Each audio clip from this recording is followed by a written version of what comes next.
ሰላም ወደ አድማጮቻችን፣ ይሄ ስፖርት ነው። ዛሬ እንግዲህ በጥሩ ፕሮግራም ነው የተመለስኩት። ስለ ዲክላን ራይስ እና አርሰናል እናወራለን። ዲክላን ራይስ በጣም ከሚገርሙኝ በእግር ኳስ ካየኋቸው ብዙ ተጫዋቾችን አይተናል። ነገር ግን ዲክላን ራይስ በተለይ በጣም ብዙዎቻችን የምናስታውሰው በዌስትሃም አስደናቂ ብቃቱ ነበር። ከዌስትሃም አስደናቂ ብቃቱ ግን ባለፉት አርሰናል ካስፈረመበት ጊዜ አንስቶ ያለፉትን 2 ዓመታት ዘንድሮ ደግሞ እንደ አዲስ በየዓመቱ እየተወለደ የሚመጣ አስገራሚ ብቃት ያለው ተጫዋች መሆኑን አሳይተዋል። ባለፉት ዓመታቶች ዴክላን ራይስ ገና ሲመጣ ከሃቨርትዝ ጋር የነበረው ጥምረት ከጆርጂኒዮ ከዛም ውጭ ቶማስ ፓርቴ እንዲሁም ደግሞ ከሌሎች ተጫዋቾች ጋር የፈጠረው ጥምረት ዘንድሮን ጨምሮ ከማርቲን ዙቢሜንዲ ጋር የፈጠረው ጥምረት ከተለያዩ ተጫዋቾች ጋር ቢጣመር የተለያዩ አይነት ጎሎችን ቢያስቆጠር ለዚህ ለአሁን ላለው አርሰናል የ6 ቁጥር ሚና መጫወት ይችላል። የ8 ቁጥር ሚና መጫወት ይችላል። ወደ ሳጥን የሚያሻማቸው ረጃጅም ክሮሶች፣ ከሳጥን ውጭ የሚወረውራቸው ረጃጅም የእጁር ወራዎች በጣም አስገራሚ ያለው ለአርሰናል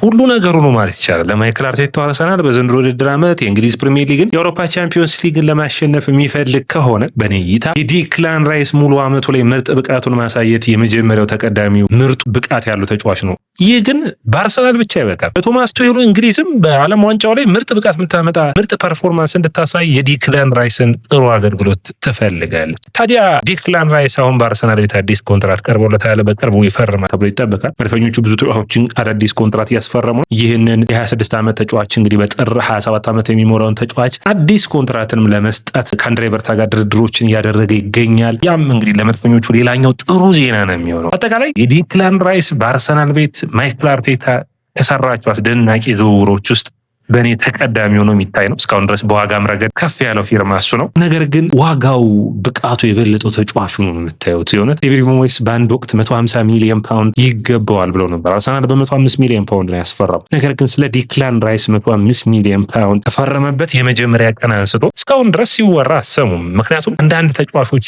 ከዋጋቸው በላይ ይሆናሉና አስደናቂ ብቃት በእያንዳንዱ ደቂቃ የአርሰናልን ማሊያ በለበሰባቸው ጨዋታዎች ውስጥ አርሰናልን በሚገባ መወከል የቻለ በእያንዳንዱ ጨዋታዎች በእያንዳንዱ የአንድ ለአንድ ግንኙነቶች ውስጥ የዲክላን ራይስ አስደናቂ ብቃት ማይክል አርቴታና የአርሰናል ደጋፊዎችን የልባቸውን የሚያደርስ አስደናቂ ተጫዋች መሆኑን አሳይቷል። ታዲያ ወደ ደሞቻችን የዲክላን ራይስን በአርሰናል ያለው ሚና እንዴት ታዩታላችሁ? በኔ እይታ በቅርብ ዓመታቶች አርሰናል ካስፈረሟቸው ከሌላ ቡድኖች ከመጡና የአርሰናል ደጋፊዎችን ልብ ከሳቡ አስደናቂ ተጫዋቾች ውስጥ አንዱ ነው። የነ ሳሊባ የነ ማጋሌስም ከሱ ጋር እኩል መወራት የሚጠበቅባቸው ናቸው። ነገር ግን የሳሊባ የማጋሌስ ዋጋቸው እንስ ብሎጥ ወይም በከፍተኛ ዋጋ አልመጡ በቡድን ውስጥ ራሳቸውን ያሳዩ ሲሆን ዲክላን ራይስ ግን ብዙ ነገሮችን አፕሩቭ ወይም ደግሞ ብዙ ነገሮችን ለቡድኑ ማረጋገጥ ይጠበቅበት ነበርና ያንን በሚገባ ያከናወነ አስደናቂ ተጫዋች ነው። እንግዲህ ዲክላን ራይስን ስናነሳ የሚነሱ ነጥቦች አሉ። እንግዲህ ሙሉ ስሙ ዲክላን ራይስ በ26 ዓመቱ ላይ ይገኛል። ጥር 27 ዓመት የሚሞላው ነው። ሜትር ከ88 ነው ቁመቱ። ለእንግሊዝ ለአርሰናል በአማካይ መስመሩ ላይ አማካይ ተከላካይ በ6 ቁጥር መጫወት የቻለ በታዳጊ ዕድሜው የአየርላንድን ወክሎ የተጫወተ በኋላ ግን ለእንግሊዝ መጫወት ምርጫ ያደረገ ነው። በክለብ ተጫዋችነት ታሪኩ በቼልሲ ነው የጀመረው። ከ2006 እስከ 2013 እስከ 14 ዓመቱ ድረስ ለቼልሲ ተጫውተዋል። ቼልሲ በ14 ዓመቱ ብቁ አይደለም ብሎ ከለቀቀ በኋላ ወደ ዌስትሃም ያቀና በዌስትሃም 204 ጨዋታዎችን ያደረገ ዌስትሃምን በአምበልነት ዌስትሃም በኮንፈረንስ ሊጉ ባለድል ሲሆን ከረጅም ዓመታት በኋላ የዌስትሃም ብቸኛ የአውሮፓ ድሉ ሲሆን ያንን በ2023 ያሳካ ነው። ከዛ በኋላ ወደ አርሰናል በ2023 በ105 ሚሊዮን ፓውንድ የመጣ አርሰናል ከማንቸስተር ሲቲ ጋር በኮሚኒቲ ሺልድ ጨዋታ ሲያደርጉ የመጀመሪያ ጨዋታውን ለአርሰናል ያደረገ የመጀመሪያ ጎሉን አርሰናል ከማንቸስተር ዩናይትድ በኤሚሬትስ በመስከረም ወር ሲጫወቱ ያንን የ3-2 ሲያሸነፍ የኤሪክ ቴን ሃጉን አርሰናል የሶስተኛ ጎሉን ያስቆጠረ ተጫዋች ነው። ይህ ብቻ አይደለም። ዲክላን ራይስ በታዳጊ ዕድሜው አርሰናል ከዌስትሃም በሚያደርጉት ጨዋታ አርሰን ዌንገር 10 ደቂቃዎችን ብቻ በታዳጊ ዕድሜው ጨዋታውን አይተው ይህ ተጫዋች በሚቀጥሉት የውድድር ዓመታቶች ውስጥ የዌስትሃም ብቻ ሳይሆን የዓለምን መድረክ መውደድና እንዲሁም በዓለም መድረክ ላይ ደምቆ የሚታይ ተጫዋች ይሆናል ብለው የመሰከሩለት ነው። እንግዲህ በሀገራት ታሪኩ ካያችሁት የአየርላንድ ብሔራዊ ቡድንን ከ17 ዓመት ከ21 ዓመት በታች የወከለ ነው። እንግሊዝን ከ2019 ጀምሮ 72 ጨዋታዎችን አድርጎ 6 ጎሎችን ማስቆጠር ችሏል። በዩሮ 2020 በዩሮ 2024 ላይ እንግሊዝ የፍጻሜ ጨዋታዎችን ስታደርግ ይህ ተጫዋች አባል ነበር። በዩኤፋ ኔሽንስ ሊግም በ2019 የተሳተፈ ነበር። ይህ ተጫዋች ለአርሰናል ምን ያላደረገው አለ? ወደ አድማጮቻችን በእያንዳንዱ ሚናዎች ውስጥ ውጤታማ ለመሆን ሞክሯል። በተለይ አምና በ35 ጨዋታዎች በእንግሊዝ ፕሪሚየር ሊግ 4 ጎሎችና 7 አሲስቶችን ያደረገበት፣ በአውሮፓ ቻምፒዮንስ ሊግ 13 ጨዋታዎችን አድርጎ 4 ጎሎችንና 2 አሲስቶችን ማድረግ የቻለበት በየአመቱ በተለያየ አይነት ብቃቱ ላይ የሚገኝ ነው። አሁን እንኳን ባለው ዋጋው 150 ሚሊዮን ዩሮ የሚመደብ ነው። እንግዲህ በአርሰናል ቤት ውስጥ በትልልቅ ሁኔታዎች የሚጠራ ነው። ትልልቅ ጥንካሬዎች ያሉት ነው። ደካማ ጎኖች ያሉትም ማለት አንችልም። በቦል ሪከቨሪ፣ ኳሶችን መልሶ በመቀማት፣ በፖዚሽናል አዌርነስ፣ ቡድኑን በመሪነት በመምራት አስደናቂ